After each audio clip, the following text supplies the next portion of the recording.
أعوذ بالله من الشيطان الرجيم بسم الله الرحمن الرحيم والصلاة والسلام على سيدنا Muhammad وآله الطيبين الطاهرين. En el nombre de Dios, el compasivo, el misericordioso, que las bendiciones de Dios sean con el profeta del Islam, Muhammad, y los inmaculados imames de su familia. Con esta sesión, con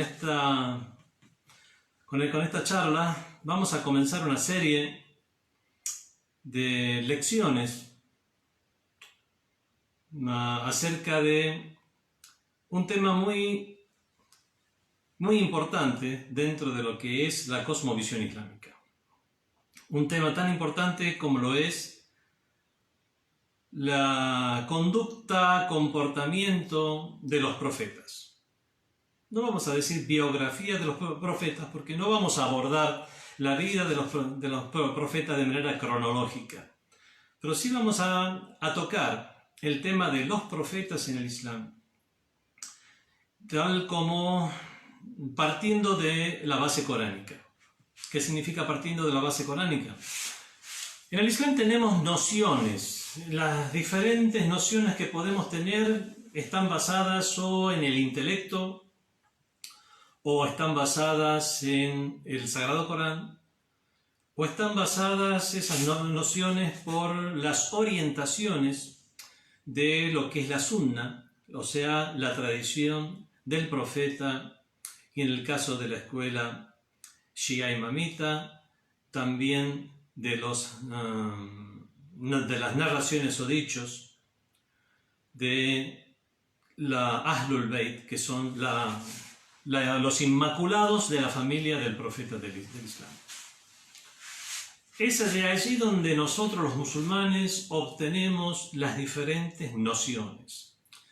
Después, por supuesto, mientras se analiza cada tema, ya sea desde un punto de vista racional o desde el punto de vista de la tradición y textos existentes en el Islam, sea Sagrado Corán, o sea Sunna o tradición, obviamente hay muchos elementos que se incorporan para el análisis, muchos originales, básicos, preliminares, como el idioma árabe, por ejemplo, y otros simplemente son a título orientativo, pero que nos sirven para buscar y procurar un resultado. Entre esas nociones a título orientativo están las tradiciones, en este caso de la gente del libro, puesto que si bien los musulmanes no nos basamos en sus escritos, puesto que consideramos que los libros sagrados anteriores han sido tergiversados, alterados y no se encuentran hoy en día al alcance de los seres humanos comunes, por lo menos, sacando el imán del tiempo, por ejemplo, y que el único texto revelado de parte de Dios que circula en manos de la humanidad es el Sagrado Corán, único e inalterable, el cual es un milagro viviente, es un milagro eterno, es un milagro que hoy mismo es palpable. El que analiza el Sagrado Corán desde los diferentes aspectos, desde el aspecto literario, pasando por las predicciones de sucesos que pasarían a futuro, considerando incluso cuestiones como el milagro numérico del Sagrado Corán, el milagro científico del Sagrado Corán, y muchos otros aspectos más que tienen un carácter milagroso, como por ejemplo comprender la uniformidad del mensaje revelado a lo largo de 23 años, a pesar de los vaivenes que le tocaron vivir al profeta del Islam y a los musulmanes en general, la edad,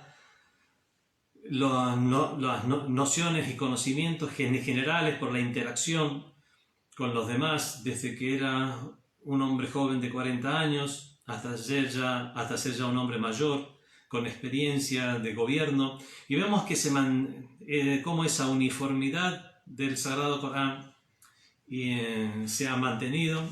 Muchos aspectos en general. Son muchos los aspectos que podemos llegar a tener en cuenta dentro de lo que es el mismo Sagrado Corán. Las nociones originales del Islam se encuentran entonces en el intelecto, en el Sagrado Corán y en lo acreditado de la tradición del profeta. Pero tenemos variables para tener en cuenta, datos a tener en cuenta para ver si vamos por una línea de investigación, si llegamos a algún lado o no, o si la descartamos. Y para eso se puede llegar a considerar las revelaciones o, no quiero decir tergiversadas, digamos lo que queda de las revelaciones anteriores en manos de la gente del libro. Los sabios islámicos han desarrollado las diferentes ciencias a lo largo del tiempo. Lo han hecho de una forma con una evolución natural que tienen las ciencias, que tienen las diferentes disciplinas. Es por eso que vemos que en un lapso de aproximadamente 100 años, desde que surgió el Islam como última religión revelada, es que proliferaron las ciencias, tanto religiosas como no religiosas, en la civilización islámica, en esa nueva civilización que llegó al mundo. Esa nueva civilización que tanto empuje le dio a toda la humanidad y no solamente a los musulmanes. En ese lapso de 100 años, los primeros 100 años, pero como base para las ciencias islámicas, los primeros 200 y tantos años, vemos que se fueron elaborando, fueron decantando diferentes disciplinas, que primero simplemente se expresaban en la forma de conocimientos religiosos en general. Los diferentes términos fueron tomando su lugar. La palabra fiqh, por ejemplo, que hoy en día lo traducimos como jurisprudencia, en los albores del Islam y en el uso que se le da a esta palabra dentro del Sagrado Corán, es el de conocimientos religiosos, instruirse en la religión. Yatafaqqa fid-din, como está en el Sagrado Corán, significa instruirse en la religión, conseguir fiqh en el din. Hoy en día la palabra fiqh significa otra cosa. Eso es un ejemplo, y ya me he referido a este término en alguna charla anterior. Así como fueron decantando la terminología, fueron decantando también las diferentes disciplinas y separándose unas de otras. Así, de esta manera, así como se formó o se conformó la disciplina del fiqh o jurisprudencia propiamente dicha, se formaron otras disciplinas dentro de lo que son los estudios del Corán y del Hadith.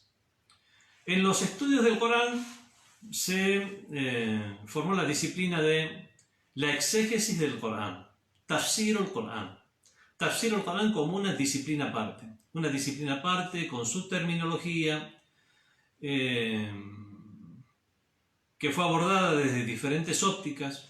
Está el tafsir literario del Corán, el tafsir desde el punto de vista de la lengua, el tafsir desde el punto de vista de los diferentes puntos de vista. Por ejemplo, uno de los últimos célebres, de las últimas célebres exégesis del Sagrado Corán, famosa a nivel mundial, dentro del chiismo, es la de el Allama, el famoso gran sabio Muhammad Hussein Tabatabai, rahmatullahi alayh, que Dios tenga compasión de él, en su libro Tafsir al-Mizan.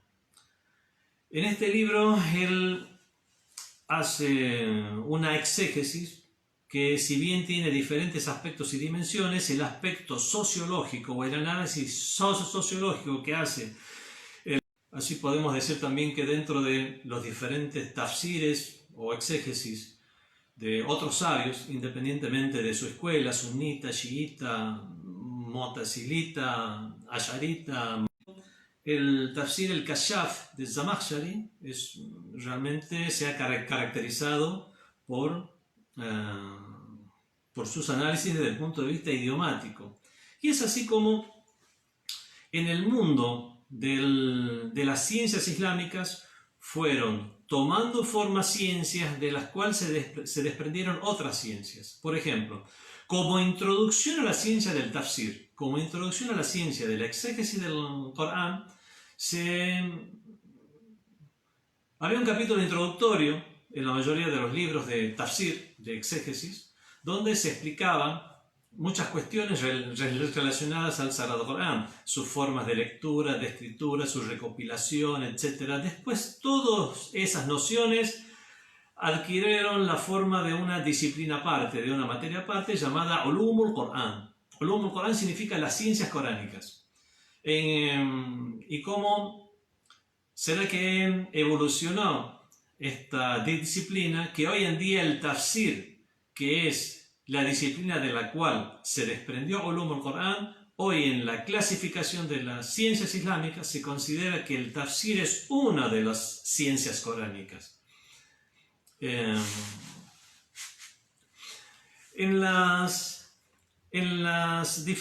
Otra de las ciencias coránicas, aparte del tafsir, o podemos decir que el tafsir se divide en dos. Está el tafsir propiamente dicho, original y tradicional, como tomó forma en los primeros siglos del Islam,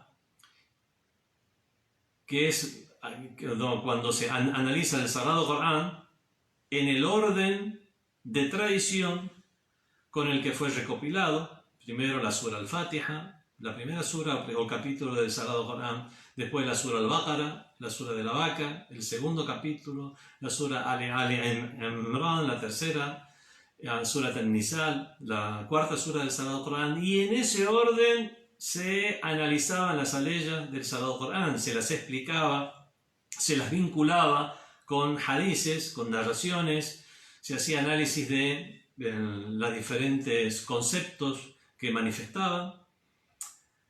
Y esto hoy en día es lo que se llama tafsir, at-tafsir tartibi, el tafsir en orden, o sea, en el orden en que se encuentra el Sagrado Corán. Y adquirió este nombre de tafsir tartibi con el surgimiento de otro tipo de tafsir, de otro tipo de exégesis, que es at-tafsir el-mawdu'i. At-tafsir el-mawdu'i significaría la exégesis temática. Ya no es analizar o interpretar o explicar el Sagrado Corán en el orden en que se encuentra el libro sagrado, como podemos encontrarlo hoy en día, sino es tomar un tema del Sagrado Corán y todo aquello que se encuentra en el Sagrado Corán que tiene que ver con ese tema es objeto de análisis. Por ejemplo, la creación del mundo, la misma creencia en Dios, los principios del Islam, la idea de los profetas y, por supuesto, también no podía faltar el tema de los profetas en el Islam, que es el tema que nos va a incumbir, que nos va a incumbir en esta serie de charlas, puesto que el tema de los profetas, su comportamiento, su desempeño, lo vamos a tomar de las mismas aleyas del Sagrado Corán, que, como vamos a ver, según la opinión de muchos sabios, es la mejor forma de obtener las nociones del Islam. ¿Cómo no sería así desde que el Corán es su fuente primordial, junto con el intelecto y la tradición? Entonces, uno de los temas del tafsir el-mawdu'i, de la exégesis temática, es conducta o comportamiento de los profetas en general. Muchos sabios han escrito acerca de este tema, pero nos vamos a ocupar ahora de aquellos que han escrito sobre este tema, pero sobre la base de la cual vamos a dar estas charlas, que es desde la óptica del Corán, tomando ese tema como un tema del Sagrado Corán. Uno de los precursores del tafsir temático o de la exégesis temática del Sagrado Corán en la época contemporánea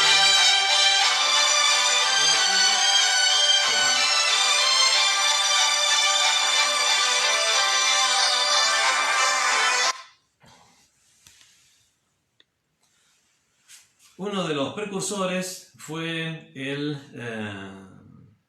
el shahid, el mártir Muhammad Baqir al-Sadr.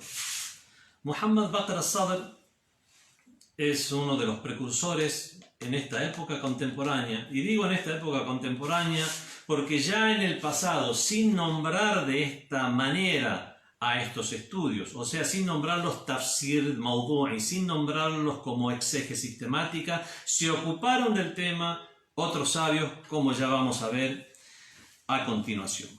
Pero uno de los precursores en la época contemporánea es el Sayyid Muhammad Baqir al-Sadr, rahmatullahi alayh, el shahid, el mártir, que considera que el tafsir al-mawdu'i, que la exégesis temática es la forma más exponente para extraer las nociones islámicas originales.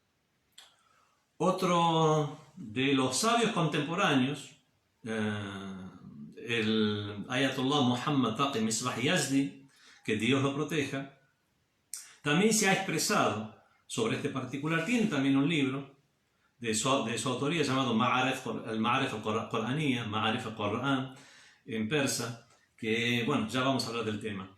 Y él también considera que la mejor manera de obtener las nociones estructuradas y sistemáticas del Sagrado Corán es realizando esta exégesis temática. El Sayyid Muhammad Hussein Tabatabai, como ya he hecho alusión a él en su libro Tafsir al-Mizan. Tafsir al-Mizan es un libro de exégesis, Tafsir Tartibi, que se encuentra en orden. Pero en este libro él se ha ocupado de diversos temas, o por lo menos unos cuantos temas, por lo cual podemos decir que ha sido también en la época contemporánea uno de los pioneros en esta materia. El Ayatollah Ja'far Subhani, que Dios lo proteja, tiene un libro que se llama Manshur-i-Javid. Manshur-i-Javid en persa podemos traducirlo como el Manifiesto Eterno. En este libro, el Manifiesto Eterno, también él toca el temas de la exégesis coránica desde un punto de vista temático, y él en su libro considera que el primero en realizar este tipo de estudios o el estudio del tafsir de esta manera fue el afamado exégeta Shia del Sagrado Corán, autor del libro Bihar al-Anwar, que es Muhammad Baqir al-Majlisi. Muhammad Baqir al-Majlisi, bueno, es el autor del famoso libro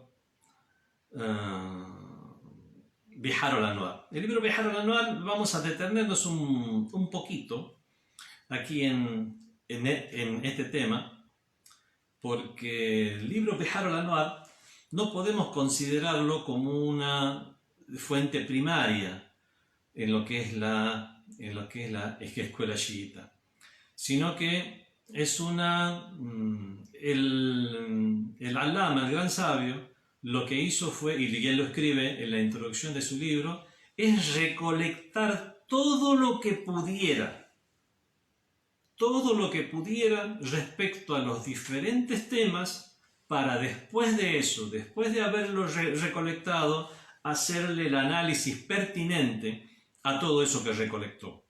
Dividirlo y clasificarlo en ciencias. Esto está relacionado al Corán, esto está relacionado al Hadís, esto está a las narraciones, esto está relacionado a la historia. Estos hadices o estas narraciones vamos a clasificarlas, qué tipo de clasificación reciben, si son confiables, si están acreditadas, si son muy confiables, si son simplemente buenas, si son débiles, después desde el punto de vista del sentido expresivo que tienen, son ambiguas, son explícitas, son aparentes. Bueno, ese era un análisis que él, como dice en su introducción, después de realizar esa recopilación, lo iba a hacer. Llegó a recopilar 111 tomos, grandes tomos de narraciones. 111 que hoy se imprimen como 116 tomos. 111 o 116 tomos que forman el famoso y célebre libro Bihar al-Anwar.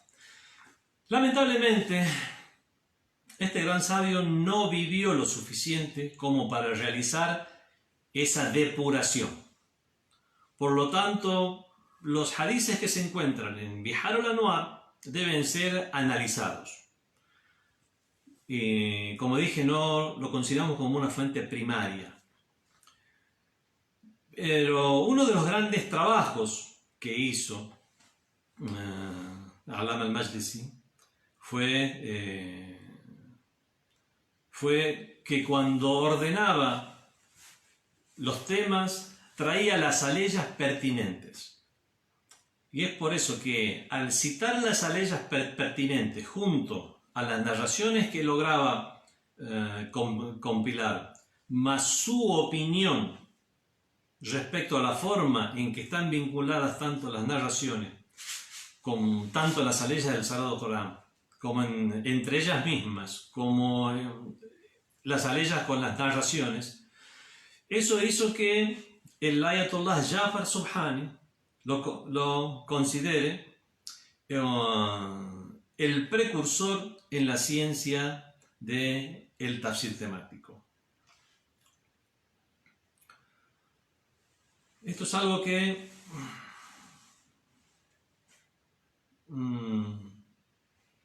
no deja de ser muy importante para ver cuáles son los antecedentes que existen en la literatura islámica sobre el tema. Otro de los autores que escribieron sobre este tema, el fallecido sabio Muhammad Hadi Ma'rifat, Rahmatullah alayh, también tiene obras que han tratado este tema. Y por último, vamos a mencionar la gran obra de el Ayatollah Jawadi Amuli, Abdullah Jawadi Amuli, Hafizahullah, que Dios lo proteja, el cual tiene una gran y muy preciada obra llamada Ma'arif al-Qur'an, las nociones del Corán, el cual consta de varios tomos, donde el tomo 6 y el tomo 7 trata como tafsir temático, hace un tafsir temático del tema de los profetas, su comportamiento, su conducta, las nociones que expresaron, las características que tuvieron cada una.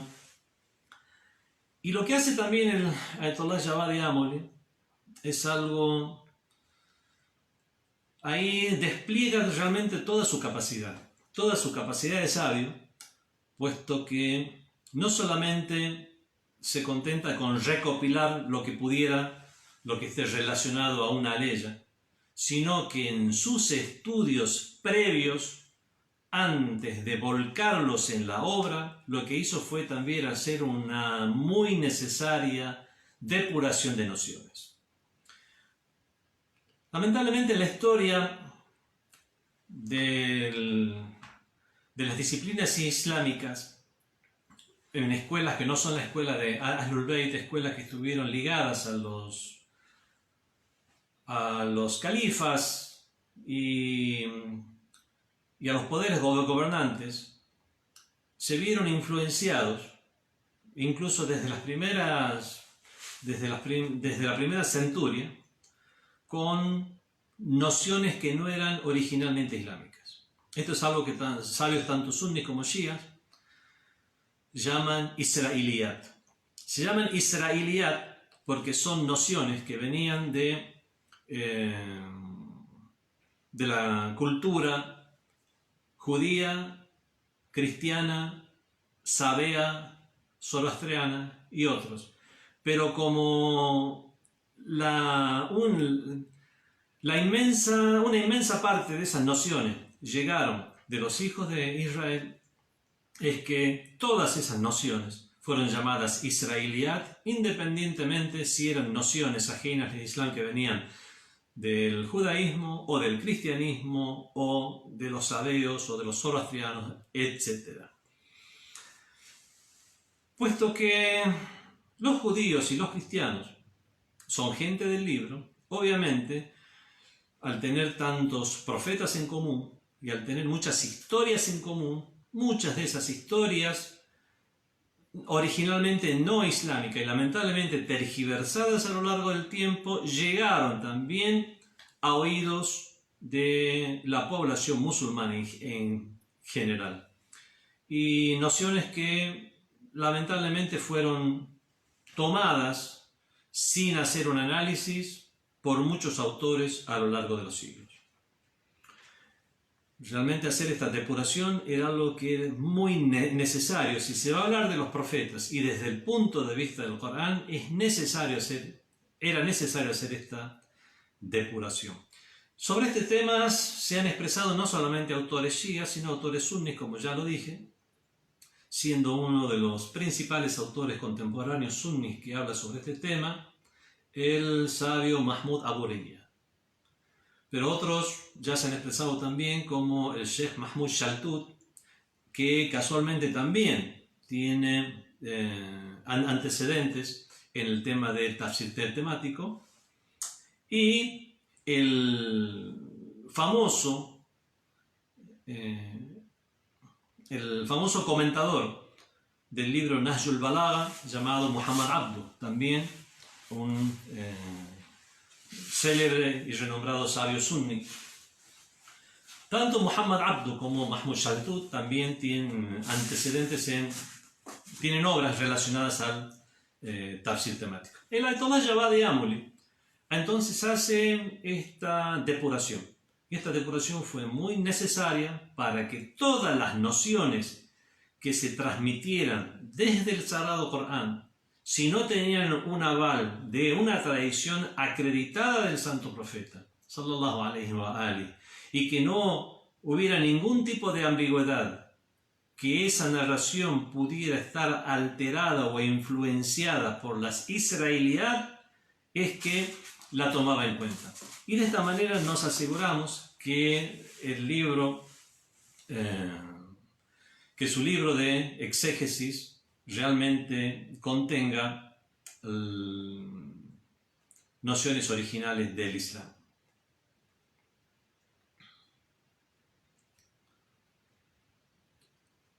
Bueno, con eso se ocupa la Ayatollah Javad Amuli en los tomos 6 y 7, pero se ocupa de los profetas a excepción del profeta del Islam, sallallahu alaihi wa alihi, ocupándose de él en los tomos 8 y 9.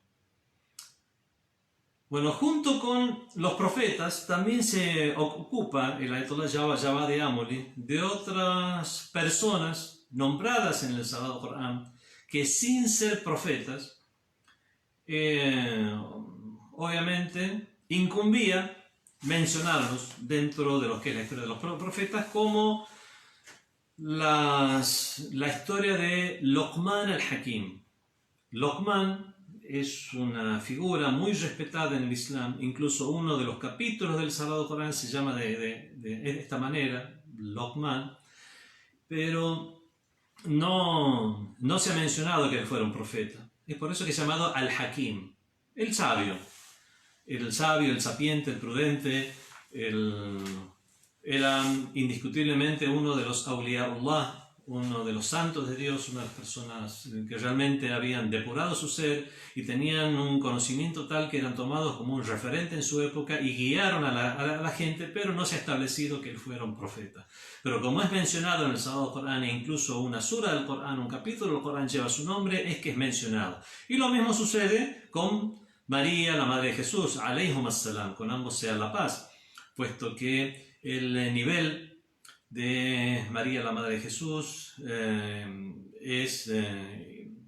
es indiscutible como para no ser mencionada. Y también otras figuras que se encuentran tanto en el Corán como en la historia conocida que ha llegado a la civilización occidental a través del Antiguo y Nuevo Testamento.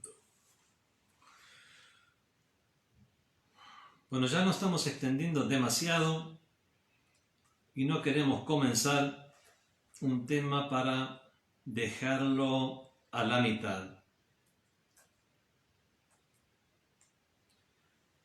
Vamos a hablar entonces en la próxima sesión acerca de la biografía común o las conductas comunes de los profetas en el Sagrado Corán.